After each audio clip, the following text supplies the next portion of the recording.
সুখবর একটা আছে, বাংলাদেশে ইসলামী দল যতগুলো আছে প্রকাশ্য শিরক এবং বেদাত যারা করে এরা বাদ দিয়ে অন্তত আল্লাহ একজন আছে, কেবলাকে কেবলা বলে মানে এইরকম কিছু নিয়ম নীতিতে যারা কাউকে শরীক করে না, কাউকে বিশ্বাস করে না আল্লাহ বাদে, এ মানুষগুলো দেখলাম আজকে সব এক হওয়ার জন্য ঐক্যবদ্ধ হচ্ছে। জালেমরা তো পালিয়েছে, মুনাফিক যারা এদের গায়ে অনেকের এখন আগুন লেগে গেছে, কারণ এরা চিন্তা করছে এভাবে যদি সব এক হয়ে যায়, আমরা 5 তারিখের পর থেকে যেভাবে শুরু করেছিলাম এই কাজও বন্ধ হয়ে যাবে। ওরা বুঝে ফেলেছে। এখানে আশা করছি যেভাবে এগিয়ে যাচ্ছে সবাই মিলে অনুসরণ করার জন্য ধর্ম বিষয়ক উপদেষ্টা যিনি আছে ডক্টর আফামত খালিদ হোসেন, আল্লাহ তার হায়াতে তাজ্জেবা সিহাতে কল্লিয়া বাড়িয়ে দেন, বলেন আমিন।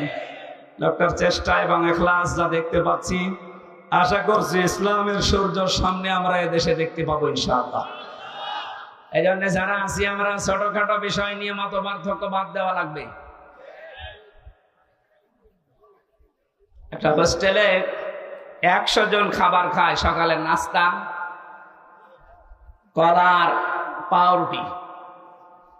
20 জন হোস্টেল ম্যানেজারকে আহ্বান জানিয়েছে যে স্যার এটা যেন ঠিক থাকে। 80 জন বলছে না এটা আমরা আর খাবো না, নতুন মেনু আমাদেরকে দেন। কিছু কিছু ছেলেরা বলছে আমাদেরকে খিচুড়ি দেওয়া লাগবে সকালে, কেউ কেউ বলছে আমাদেরকে চিড়া দেওয়া লাগবে, কেউ কেউ বলছে আমাদেরকে রোল দেওয়া লাগবে।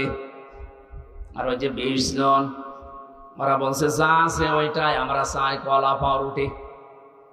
ম্যানেজার বলছে এভাবে হবে না, ভোট দেওয়া লাগবে, আমি তো একবারে পাল্টিয়ে দিতে পারি না। ভোট দেওয়ার পরে দেখা গেল ওই যে আগের যে 20 জন আছে কলা আর পাউরুটি ওটা ঠিকই আছে। চিড়া যারা চেয়েছিল তারা 18 জন হয়েছে,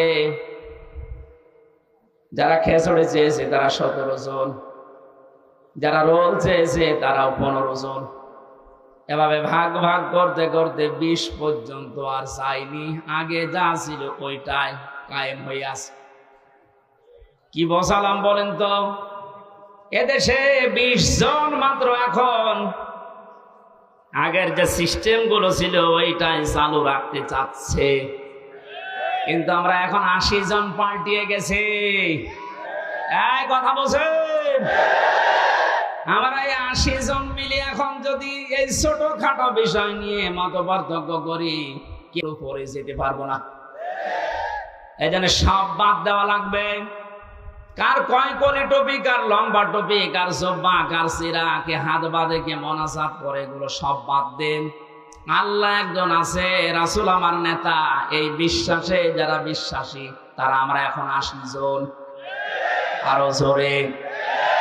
আমরা কোনো বিষয় নিয়ে আর সামনে ঝামেলা যেন না করে।